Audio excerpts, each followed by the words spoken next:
பஞ்சமகா புருஷ யோகங்களில் ஒன்றான மால்வியா யோகத்தை பற்றி இந்த வீடியோவில் பார்ப்போம்.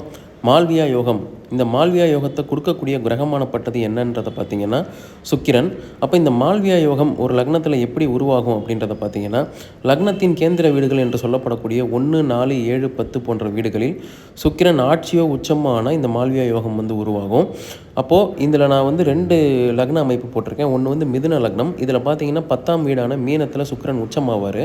அப்போ இது ஒரு மால்வியா யோக அமைப்பு. அதே மாதிரி கடக லக்னத்துக்கு 4வது வீடான துலாத்தில் சுக்கிரன் உங்களுக்கு ஆட்சி ஆவார். அப்போ இது ஒரு மால்வியா யோக அமைப்பு.